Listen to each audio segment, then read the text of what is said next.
பிரைசலால் கர்த்தருடைய பரிசுத்த நாமம் மகிமைப்படுவதாக. மீண்டும் உங்களை காண தந்த தேவனை துதிக்கிறேன், ஸ்தோத்தரிக்கிறேன், மகிமைப்படுத்துகிறேன். வேதம் நமக்கு தெளிவாக சொல்லுது, கொஞ்சம் பெலனிலிருந்து என் நாமத்தை மறுதலியாமல் வசனத்தை நீ கை கொண்டபடினால் திறந்த வாசலை உனக்கு முன்பாக வைத்திருக்கிறேன், ஒருவனும் அதை பூட்ட மாட்டான். கண்களை மூடி ஜெபம் பண்ணுவோம். பரலோக பிதாவே, நாம் ஜெபிக்கிறோம். கர்த்தரே ஆவியானவர் எங்கு உண்டு அங்கு விடுதலை உண்டு. பரிசுத்த ஆவி பேசுங்க கேட்கிறோம் பிதாவே, ஆமென். வேதம் தெளிவாக சொல்லுது,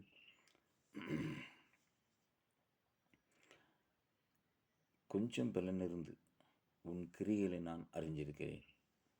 வேதம் தெரியும். வெளிப்படுத்தல் 3:8 சபைக்கு கொடுக்கப்பட்ட பயங்கரமான தீர்க்க தரிசனம்.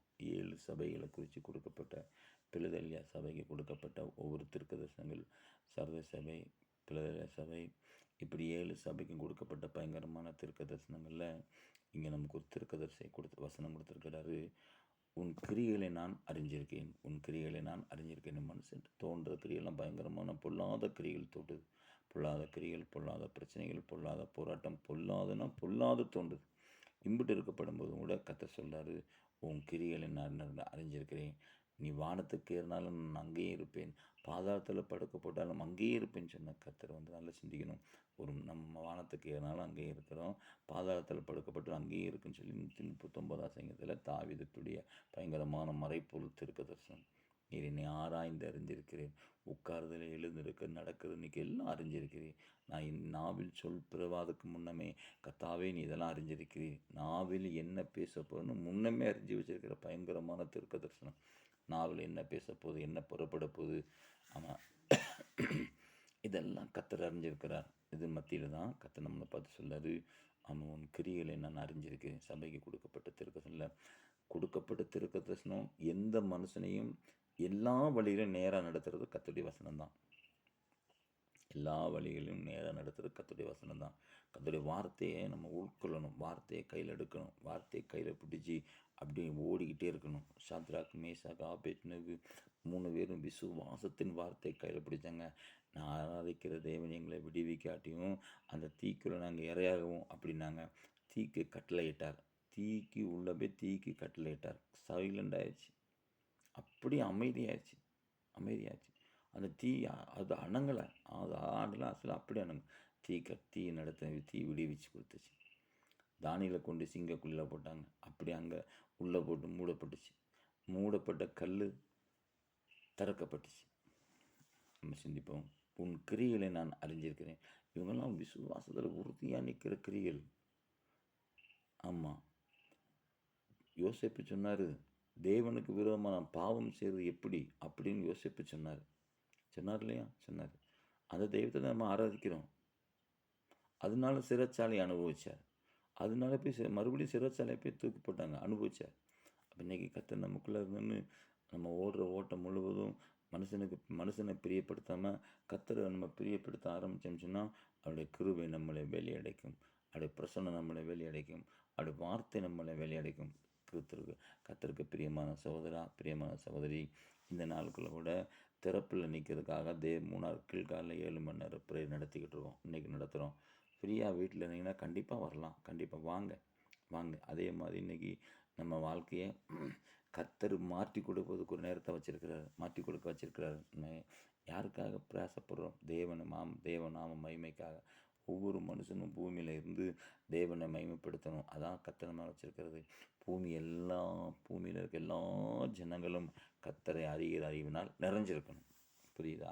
ஏசப்பா நம்மளை பார்த்து சொல்கிறாங்க, திறந்த வாசலை கொஞ்சம் உன் கிரியைகளை அறிஞ்சிருக்கிறேன், உனக்கு கொஞ்சம் பலன் இருக்கும். நம்மகிட்ட இருக்கிற கிரியைகளெல்லாம் அசுத்த கிரியைன்னா அக்கினியில் எரிக்கணும். அல்லது உங்கள் அக்கினியால் எரிச்சு போடுங்க, சாம்பலாக்கி போடுங்க. பரிசுத்த கிருபையில் தாங்க, பரிசுத்த வழியில் நடத்துங்க. இதை கேட்கணும். பரிசுத்த பாதையில் வழி நடத்துங்க, பரிசுத்த ஓட்டத்தில் நடத்துங்க, கேட்கணும். உன் கிரியைகளை அறிஞ்சிருக்கிறேன், உனக்கு கொஞ்சம் பலன் இருந்து என் நாமத்தை மறுதலியாமல் வசனத்தை கை கொண்டபடினால். வார்த்தையை, ஜீவனுள்ள வார்த்தையை மோச காலத்தில் பார்க்கப்படும்போது, உட்காரும்போது, நடக்கும்போது, எந்திக்கும்போது, படுக்கும்போதும் கர்த்தருடைய வார்த்தையை பேசணுமா. அதனால தான் பிசாசு ஆண்டவர் 99 வச்சு சோதித்தான். ஆண்டவர் சொன்னார், மனுஷன் அப்பத்தினால மட்டுமல்ல, தேவனுடைய வாயிலிருந்து புறப்பட்ட ஒவ்வொரு வார்த்தையினால மனுஷன் பிழைப்பான் எழுதியிருக்குது. என்னவென்னா எஸ்கேப். வார்த்தை தான் நமக்கு விடுதலை. ஆண்டவராகிய இயேசு கிறிஸ்து வார்த்தையாக தான் நமக்கு என்ன செய்றாரு? கூட இருக்கிறார். கர்த்தருக்கு பிரியமான சகோதரா, பிரியமான சகோதரி, இன்னைக்கு தேவன் நம்மள பார்த்து சொல்ற ஒரு காரியம் என்ன அப்படின்னு சொன்னா, நம்மள முன்னாடி கர்த்தர முன்னாடி கொண்டு வருவோம். கர்த்தர முன்னாடி கொண்டு வருவோம். அவருடைய வார்த்தையை கையில் எடுப்போம். வார்த்தை கையில் எடுக்கப்படும்போது, வேதம் நமக்கு பயங்கரமான மறைபொருளை கொண்டு வருது. எப்படி? என்னது? அப்படின்னு சொல்லப்படும்போது தான், குதிரை யுத்த நாளுக்கு ஆயத்தமாக்கப்படும். ஜெயமோ கர்த்தரால் வரும். இந்த குதிரையும் யுத்த நாளுக்கு வரணும்னா, குதிரையில் ஏறி போகிறவங்க கையில் ஏதாவது துப்பாக்கி இருக்கும். துப்பாக்கி இருக்கும், அம்பு இருக்கும், ஈட்டி இருக்கும், பயங்கரமான அணுகுண்டு ரெடி எல்லாம் வச்சுருப்பாங்க. காரணம், அவங்களுக்கு எந்த நேரத்தில் எது சம்பவிக்கோ அந்த நேரத்தில் எடுத்து என்ன செய்வாங்க? தேவை பண்ணி அடிப்பாங்க, ஜெயிக்கணும். அதே மாதிரி நமக்கு பைபிளில் ஏ டு செட்டு வரைக்கும் கர்த்தர் வார்த்தையை கொடுத்துருக்காரு. வசனத்தை வச்சு அடி, ஒன்றும் உன்னை டச் பண்ண முடியாது. வார்த்தைக்கு வல்லமை உண்டு. வார்த்தைக்கு ஜீவன் உண்டு. வார்த்தை நம்மளை நடத்தும். வார்த்தை நம்மளை தூக்கி நிறுத்தும். வார்த்தை நம்மளை பல காரியங்களை வசனத்தோடு ஒரு வார்த்தை கிடைச்சா போதும், அதை மட்டும் வச்சு நன்றி சொல்லுங்கள். கர்த்தர் அவனை எல்லா தீங்குக்கும் மலைக்கு காப்பார். அந்த ஒரு காப்பார்னு சொல்லிட்டார் இல்லையா? எல்லா தீங்குக்கும் மலைக்கு காப்பார். நன்றி சொல்லணும். அதில் காத்தது ஸ்தோத்திரம் சோத்திரம் சோத்திரம் சோத்திரம் அப்படி நன்றி சொல்லணும். அப்படி நன்றி சொல்லப்படும் போது தான் வேதத்தில் எல்லா காரியத்திலும் நம்மளுக்கு முன்னாடி நிற்கிற பெரிய பெரிய நடிச்சவர் எரியோ பயங்கரமான மதில் வச்சு கட்டி அடைச்சிட்டாங்க. 7 நாள் சுற்றினார். மதிலை உடைச்சி அந்த வாசலை திறந்தார். யூதர்களின் முறைப்படி பார்க்கப்படும்போது அநேகர் ஒவ்வொரு டைம் எடுத்து அவர் வைப்பாங்க. ஆமாம், சில வாசல் அடைக்கப்படும், சில வாசல் திறக்கப்படும். கரெக்டாக 6 மணி ஆகும்போது எருசலேமில் பெரிய வாசல் அடைக்கப்படும். 6 மணிக்கு முன்னாடி வந்தவங்க எல்லாம் உள்ளே வந்துடலாம். இல்லைன்னா சின்ன சைடில் ஒரு சின்ன வாசல் இருக்குது. அந்த வாசல் உள்ளே வர முடியும் தான் கொண்டு வர முடியும். பாக்கிலாம் அங்கிட்டு தான் நிற்கணும். இன்றைக்கு வரைக்கும் அந்த கட்டுப்பாடு அவங்களுக்குள்ள என்ன செய்யுது? இருக்குது. இருந்தாலும் வேதம் நமக்கு கொண்டு வருது. திறந்த வாசலை உனக்கு முன்பாக நான் வைத்திருக்கிறேன். திறந்த வாசல். பவுலும் சீலாவும் பாடி துதிக்கப்படும் போது எல்லாருடைய கட்டுகளும் கலண்டது. சிறைச்சாலை கதவுகளாம் திறந்தது. பேதுரு சிறைச்சாலை கடக்கப்படும் போது பேதுருவுக்காக ஒரு தூதனை அனுப்பினார். சிறைச்சாலை கதவு அடித்து உடைச்சி அவர் இருப்பு கதவு தானாக திறந்து வெளியே வந்தார். 12 அப்போஸ்தலரையும் பிடிச்சி சிறைச்சாலைக்குள்ளே போட்டாங்க. அவங்க போட்டு இந்த சிறைச்சாலை கதவு திறக்கப்பட்டுச்சு. தூதனை உள்ளே போய் 12 பேரையும் வெளியே கொண்டு வந்து போய் தேவாலயத்தில் பிரசங்கம் பண்ணுங்க அப்படின்னு தேவாலயத்துக்கு அனுப்புனாங்க. அதை கேட்டவங்க இது என்னமா முடியுமோ நமக்கு தெரியாது அப்படின்னு. இன்றைக்கி நம்ம வாசல் அடைக்கிற காரணம் என்ன? பைபிள் படிப்பு கிடையாது, ஜெபம் கிடையாது, குடும்ப ஜெபம் கிடையாது, ஒன்றும் கிடையாது. ஆமாம், பைபிள் கிடையாது. இது எல்லாம் கையில் ஒன்றுமே கிடையாது. டெம்பரவரி ஜெபம். ஆமாம், நமக்காக ஒரு பாஸ்டர் ஜெபம் பண்ணுவாங்க, அந்த பாஸ்டர் ஜெபம் பண்ணுவாங்க, இந்த பாஸ்டர் ஜெபம் பண்ணுவாங்க, அப்படி ஜெபம் பண்ணுவாங்க. பாஸ்டர்மார்ட்டே இன்றைக்கி ஜெபம் கிடையாது. சபை நடத்துகிற ஒரு பாஸ்டர்மார்ட்டே போய் பாருங்கள், ஜெபமே கிடையாது. அவங்களாம் இப்போ யூடியூப் ஜெபத்துக்கு போயிட்டாங்க. யூடியூப்பில் உட்காந்து பார்த்துக்கிருக்காங்க. ஆமாம், அரிசி நல்லா இருக்கா, கோதுமை நல்லா இருக்கா, இந்த துணி வாங்கலாமா, அந்த துணி வாங்கலாமா, இப்படி நிறைய ஊழியக்காரங்க போய் அப்படி தலையை ஓட்டி உள்ளே உட்காந்துருக்காங்க. அதுலேருந்து வெளியே வரணும். இது கர்த்தர் நம்ம மேலே பிரியம் வைக்கிறார். கர்த்தருக்கு பிரியமான சகோதரா, பிரியமான சகோதரி, கொஞ்சம் பிறந்து நீ ஆண்டவர் கேட்குறது கொஞ்சத்தில் நீ உண்மையானவன் இருந்தியா அநேகருக்கு அதிபதியாக. அப்போ ஆண்டவர் எதிர்பார்க்குறது கொஞ்சம் தான். நான் மேலே உனக்கு பெருசாக தரேன். நீ கொஞ்சத்தில் கர்த்தருக்குள்ளே நில்லு. கொஞ்சமாகவும் கர்த்தர் அது உண்மையாக நில்லு. அவனை பார்த்து பேசாத, இவனை பார்த்து பேச, அவன் அப்படி அதெல்லாம் நீ பார்த்து பேச. கொஞ்சத்தில் நம்ம கர்த்தருக்குள்ளே கரெக்டாக இருக்குமா? நம்ம பிள்ளைங்கள் கரெக்டாக இருக்குமா? நம்ம ஓடுற ஓட்டம் கரெக்டாக கர்த்தருக்கு பிரியமாக இருக்குதா? அதை கொண்டு வா. கர்த்தருக்கு பிரியமாக இருக்குன்னா கொண்டு வா. கர்த்தருக்கு பிரியமாக இருக்கப்படும் போது நம்ம ஓடுற ஓட்டம் முழுவதுமே தெளிவு. உன் சன்னதி மேலே கர்த்தருடைய ஆவியையும் உன் சந்ததானத்தின் மேலே கர்த்தருடைய ஆசீர்வாதத்தையும் ஊட்டுவேன்னு கர்த்தர் சொல்லுகிறார். உன் சன்னதி மேலே கர்த்தருடைய ஆவியையும் சந்ததானத்தின் மேலே கர்த்தருடைய ஆசீர்வாதத்தையும் ஊட்டுன்னு சொன்ன கர்த்தர் நம்மளை எந்த சூழ்நிலையும் இப்படி நடத்துகிற கர்த்தர், எந்த சூழ்நிலையும் இப்படி நடத்துகிற கர்த்தராக இருக்கார். சரியா? அப்போ நம்ம இன்னைக்கு எப்படி இருக்கிறோம்? எந்த காற்றில் நிற்கிறோம்? எந்த இடத்துல நிற்கிறோம்? ஏன் நம்ம வாசல் அடப்படுது?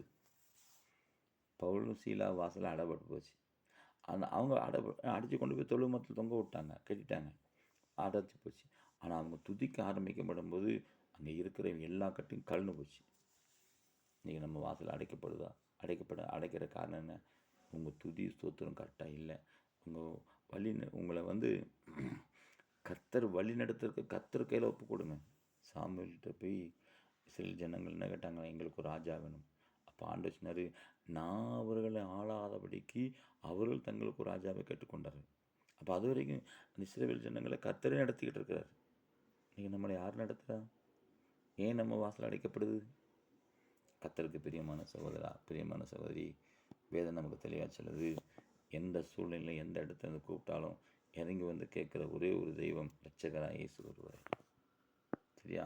கண்களை மூடுவோம், ஜெபம் பண்ணுவோம். இந்த இந்த மெசேஜை மெராக்கல் ஜீசஸ் அண்ட் ஹோலி ஸ்பிரிட் மெராக்கலில் போட்டுரும்.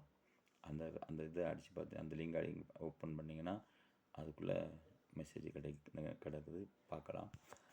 சப்ஸ்கிரைப் பண்ணுங்கள். கர்த்தர் நாம மகிமைப்படுத்துங்க. ஓடுற ஓட்டம் பெருசாக இருக்குது. இன்றைக்கி 3 கீழ்காலில் 7 மணி நேரம் ப்ரேயர் நடக்கு. அங்கங்கே படுத்து தூங்கி சாப்பிட்டு தெண்டமாக வீட்டில் படுத்து கிடக்காங்க இல்லையா? சாப்பிட்டு தெண்டமாக வீட்டில் தூங்கிட்டு இருக்கிற விசுவாசிகள் விசவூசிகள் எல்லாம் இருக்கிறாங்க. வாங்க ஜெபம் பண்ணுவோம், கூடி ஜெபம் பண்ணுவோம். ஆகஸ்ட் மாதம் வந்துருச்சு. முந்தின மலை உண்டு, பிந்தின மலை பெரிய மலை இருக்குது. பிந்தின மலை பெரிய மலை இருக்குது. குறிப்பாக வால்பாறை பகுதிக்காக ஜெபம் பண்ணுங்க. நம்ம வயநாடு மாதிரி வால்பாறையில் ஒரு அழிவு இருக்குது, ஜெபம் பண்ணுங்க. ஐரஞ்சிக்குள்ளேயும் இருக்குது, ஜெபம் பண்ணுங்க. கர்த்தர் இருப்பது அதை ஜெபிக்கிறது தான் இன்றைக்கி 7 மணி நேரம் ப்ரேயர் கீழ்காலம் நடத்துகிறோம். வாங்க, கர்த்தர் நாம மகிமைப்படுவாராக. ஆமென். ஷேர் பண்ணுங்கள்.